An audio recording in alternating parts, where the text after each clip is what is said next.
আসসালামু আলাইকুম বন্ধুরা।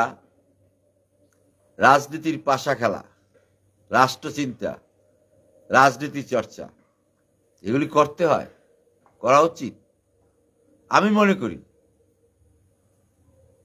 তবে আপনি যদি মনে করেন যে রাজনীতি, রাষ্ট্রচিন্তা, রাজনীতির পাশা খেলা এগুলি করবেন না, তাহলে করবেন না। আমি মনে করি করা উচিত, এবং সেই ধারাবাহিকতায় সবসময় আপনাদের সাথে আসি, দু চারটা কথা শেয়ার করি, ভুল ভ্রান্তি ভালো মন্দ যাই হোক আপনারা আলোচনা করেন, সমালোচনা করেন, তারপরও আসি। কেন আসি? আমার প্রয়োজনে আমি আসি। আমি রাজনীতি নিয়ে যে কথা বলি বা রাজনীতি বিশ্লেষণ বলেন, চর্চা, বিশ্লেষণ বা চর্চা করার মতো যোগ্যতা সামর্থ্য তো আমার নাই। তবে একজন নাগরিক হিসাবে আমি আমার জায়গা থেকে কথা বলার অধিকারকে স্তব্ধ করতে পারি না।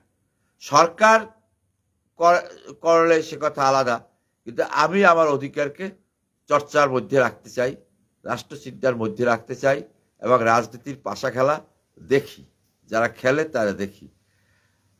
কোনো এক দার্শনিক, নামটা মনে নাই, ইদানিং বেশিরভাগ মনে থাকে না, যে রাজনীতি হলো এরকম একটা বিষয় যে চালাক লোকেরা খেলে আর আমরা মূর্খেরা সেই খেলা দেখি, দর্শক, আর চালাক লোকেরা খেলে।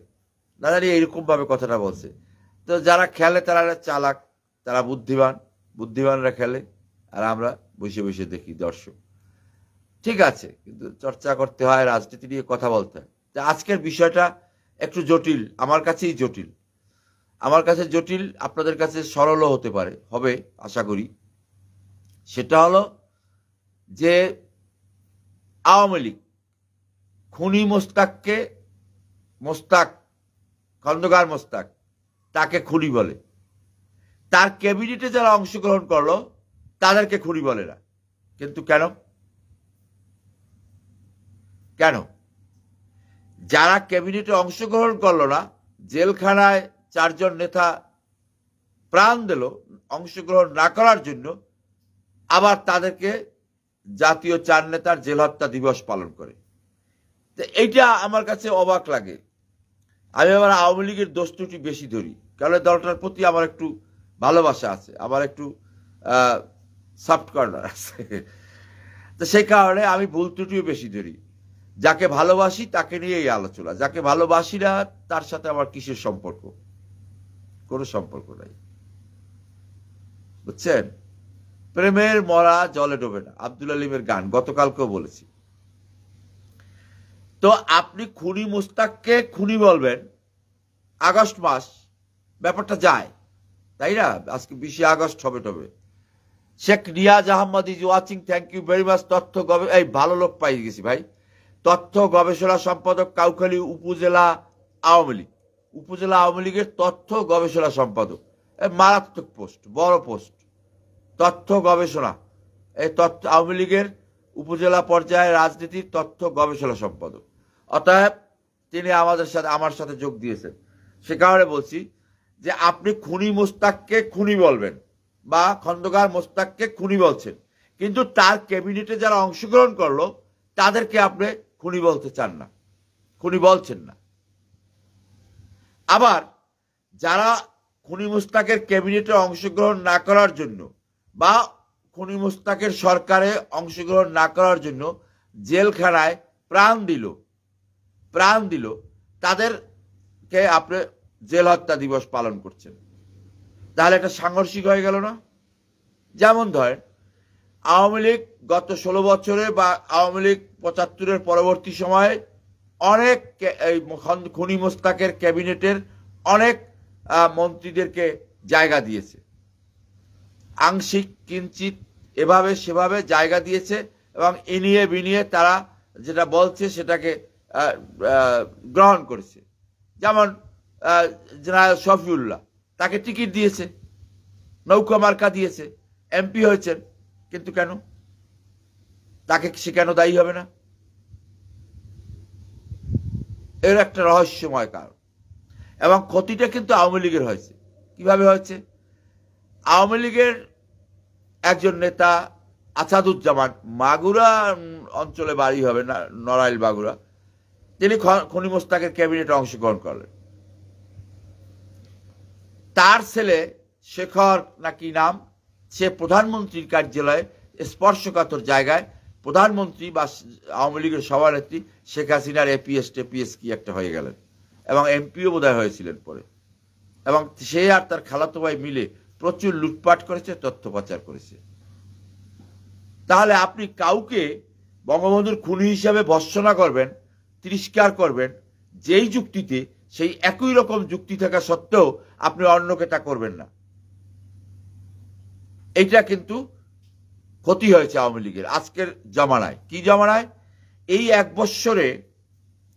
বৎসরে আওয়ামী বিরোধী শক্তি বা আওয়ামী বিরোধী একটা জোট বা আওয়ামী বিরোধী একটা মোর্চা গড়ে উঠেছে, কিন্তু তারা পথ হারিয়েছে, তারা এখন সঠিক পথে নাই, যে কারণে আওয়ামী লীগের উপকার হচ্ছে। কিন্তু আরো উপকার হতে পারত, আরো মানুষ বেরিয়ে আসতে পারত। হ্যাঁ, রাজনৈতিক কারণে, নিজের প্রয়োজনে, জনস্বার্থে, দেশের স্বার্থে, দেশপ্রেমের স্বার্থে, স্বাধীনতা, সার্বভৌমত্ব, মুক্তিযুদ্ধ, মাটি মানুষের, বাংলাদেশের স্বার্থে, কিন্তু বেরিয়ে আসছে না, ঝুঁকি নিচ্ছে না আওয়ামী লীগের জন্য। তার কারণ আওয়ামী লীগ সেভাবে পরবর্তীকালে তাদেরকে মূল্যায়ন করবে না, কিংবা তাদের সামান্যতম স্বীকৃতিটুকু দেবে না। যদি দিতে পারত তাহলে কেন খুনি মোস্তাক ক্যাবিনেটের লোকগুলিকে আপনি আবার প্রশ্রয় দিলেন? আমি উদাহরণ হিসাবে অনেক কিছু উল্লেখ করতে পারি, অনেকের নাম উল্লেখ করতে পারি, ঠিক আছে, কিন্তু আমি দুইটা একটা করলেই তো হয়। কারণ আমি বেশি লোকের অনেকগুলি এক্সাম্পল দেওয়ার প্রয়োজন পড়ে না, অনেকে জানেন, জানার কথা, ইতিহাসের কথা, কিন্তু আমি দুইটা দিলাম। একটা হলো আপনি জেনারেল শফিউল্লাহকে টিকিট দিলেন নৌকার, অপরদিকে আপনি আসাদুজ্জামান, মাগুরা বাড়ি হবে খুব সম্ভব, খন্দকার মোস্তাকের ক্যাবিনেটে ছিল, তাকে। আর যে ব্যক্তি বঙ্গবন্ধুর খুনিদেরকে শপথ পড়াইলেন এবং খুনিদেরকে সেই শপথ অনুষ্ঠানে বঙ্গভবনে পরিচয় করিয়ে দিলেন এবং বললেন যে সূর্য সন্তান, এরা এ জাতির সূর্য সন্তান, সেই সচিবকে, কি জানি নাম ভুলে গেছি, ওই যে সচিব, তাকে আপনি তার উপদেষ্টা বানাইলেন, আওয়ামী লীগের অনেক বড় ধরনের পদে তাকে দিলেন না? আপনারা মনে আছে নামটা? যে মারা গেছে ভদ্রলোক,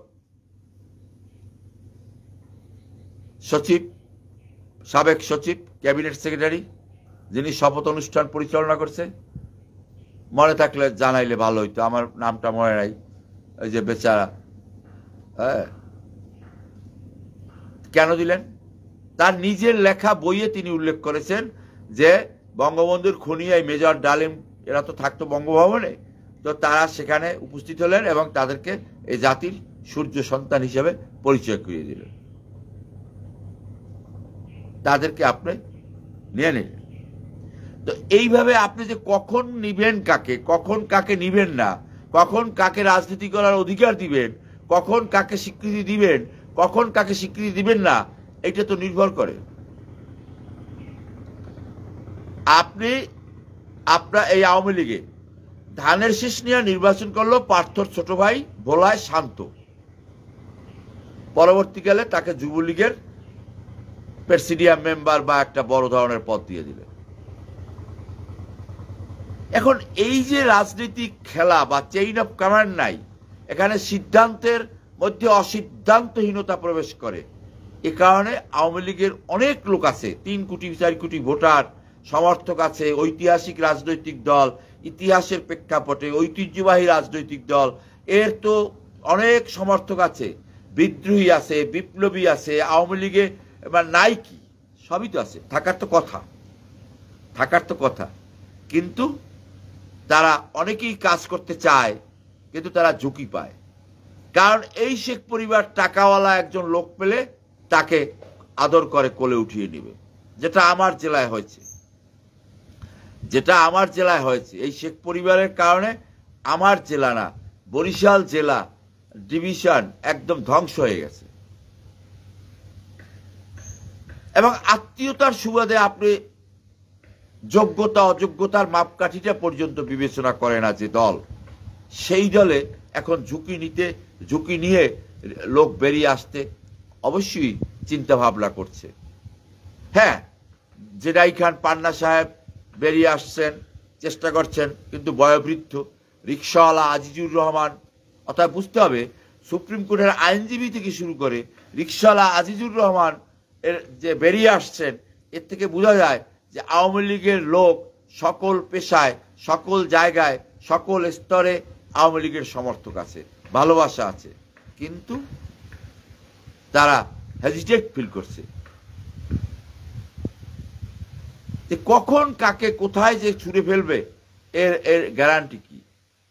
আর এই যে দ্বৈত ভূমিকা বা ইংরেজিতে কয় ডাবল স্ট্যান্ডার্ড ভূমিকা, এইটা একটা আওয়ামী লীগের মতো রাজনৈতিক দলের জন্য কখনোই গ্রহণযোগ্য হতে পারে না। সেই 1947-48-এর পর থেকে তার একটা ধারাবাহিক রাজনৈতিক ইতিহাস আছে। সেই মাওলানা তর্কবাগীশ, মাওলানা ভাসানী, শামসুল হক ইত্যাদি ইত্যাদি, সে অনেক কাহিনী, অনেক কথা। 1954, 1952, 1962, 1966, 1969, 1970, 1971, লম্বা ইতিহাস, লম্বা পথ পাড়ি দিয়ে যে আওয়ামী লীগ আজকে এখানে দাঁড়িয়েছে, তার রাজনৈতিক ভুল ভ্রান্তি থাকতে পারে, রাজনৈতিক মতবিরোধ মতবিভেদ থাকতে পারে, রাজনৈতিক ক্ষমতায় থাকার কারণে শাসক হিসাবে সে আলোচিত সমালোচিত হতেই পারে এবং বিচারের কাঠগড়ায় দাঁড়ানো হতেই পারে। কিন্তু আওয়ামী লীগের মতো একটি রাজনৈতিক দলের মধ্যে যদি বঙ্গবন্ধুর খুনি চিহ্নিত করতে আপনাদের সমস্যা হয়, তাহলে সেই রাজনৈতিক দলের কর্মীদের মধ্যে বা সেই রাজনৈতিক দলের নেতাদের মধ্যে বা সেই রাজনৈতিক দলের সমর্থকদের মধ্যে তো একটা কিউ কাজ করে। সেই কিউটা কি? সেই কিউটা হলো এটা, যে দল বঙ্গবন্ধুর খুনিদেরকে চিহ্নিত করতে সে দ্বিধাহীন চিত্তে ভাবে বা দ্বিধাহীন চিত্তে করে না, এই প্রশ্নটা জাগে না? জাগে। এই দলে তো নেতার অভাব নাই, এই দলে তো মানুষের অভাব নাই। এখনো যারা আওয়ামী লীগের কঠিন সমালোচক এবং কঠিন ভাবে আওয়ামী লীগকে দেখে বা আওয়ামী লীগ বিরোধী, তারাও বলে যে আওয়ামী লীগের 3 কোটি ভোট আছে, আরো বেশিও বলে অনেকে। সেই দলটায় কেন আপনার এই খুনিদেরকে ঢুকাতে হবে? এই খুনিদেরকে এই দলে কেন রাখতে হবে? বঙ্গবন্ধুর খুনিদেরকে কেন স্বাধীনতা বিরোধী শক্তির সেই মাওলানা নুরুল ইসলামকে মন্ত্রী করতে হবে? কেন শেরেবাংলার ছেলেকে ফাইজুল হক না কি নাম, তাকে মন্ত্রী করতে হবে? যারা স্বাধীনতা বিরোধীতে অংশগ্রহণ করেছিল, কেন এই জালকাঠি একটা আসনে আপনার ওই রাজনীতি হারুন আর রশিদকে এমপি করতে হবে? কেন? এরকম তো সারা বাংলাদেশে হয়েছে না? লোহাগাড়া, সাতকানিয়ায় নাদভি জামাতের লোক, তাকে আইনা নৌকো ধরাই দিলেন। কেন এগুলি করলেন? আজকে এই পরিস্থিতি সৃষ্টি হতে পারত বা হতো, কিন্তু আপনি কেন অনুপ্রবেশকারী, আওয়ামী লীগ বিরোধী, দোসর, অদেশপ্রেমিক, আওয়ামী লীগের ক্ষতিকারক অংশটাকে কেন টেনে নিয়ে আসলেন? কেন এই ক্যান্সারটাকে আপনি বহন করতে গেলেন?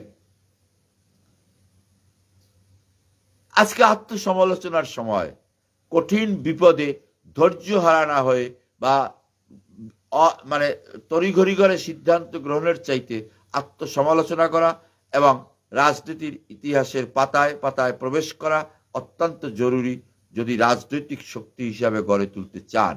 আর যদি লুটেরা গোষ্ঠী 300 আসনের উপর ভিত্তি করে রাজনীতি করতে চান, যে 154টা আসন পেলেই আমি ক্ষমতায় চলে আসব, অতএব 154টা আসন আপনাদের মাইন্ড সেটআপে ঢুকে গেছে যে আসন 154টা, আমার ক্ষমতা নিশ্চিত হয়ে গেল।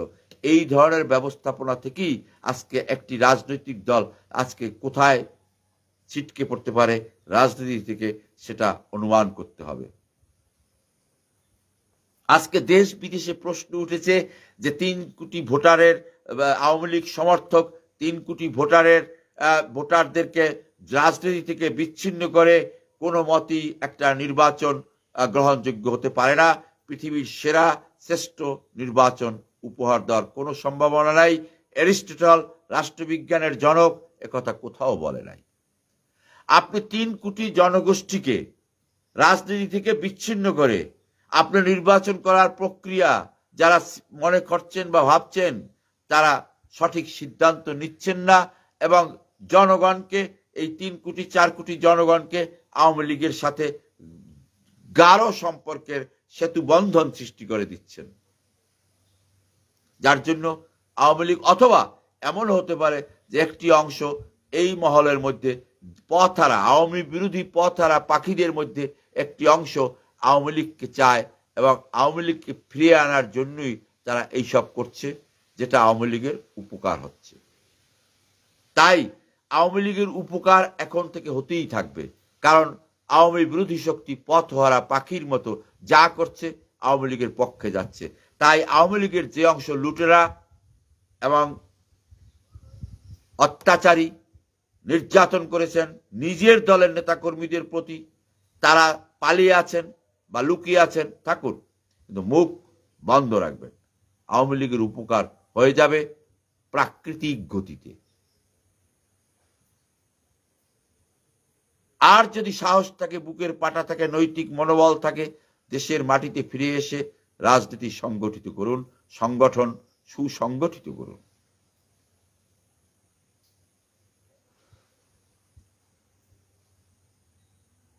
তাই আমি বিশেষভাবে অনুরোধ করব যে আগস্ট মাস ব্যাপী আমি বঙ্গবন্ধুকে নিয়ে কিছু আলোচনা করার চেষ্টা করব, এর মধ্যে থাকার চেষ্টা করব। সেই সুবাদে আজকে আমার মূল আলোচনার বিষয়, কেন খন্দকার মোস্তাককে খুনি বলছি কিন্তু তার ক্যাবিনেটের মন্ত্রীদেরকে খুনি বলছি না। কেন খন্দকার মোস্তাকের মন্ত্রিসভায় অংশগ্রহণ করা বিচারপতি আবু সাঈদ চৌধুরীর ছেলেকে আপনি পররাষ্ট্র প্রতিমন্ত্রী বানিয়েছিলেন? এইটা কি সাংঘর্ষিক রাজনীতি নয়? আজকের মতো এখানেই শেষ করছি। ধন্যবাদ আপনাদের সবাইকে। আজকে আসসালামু আলাইকুম। সবাই সুস্থ থাকুন, ভালো থাকুন। আবার দেখা হবে অন্য কোনো ভিডিওতে, অন্য কোনো সময়।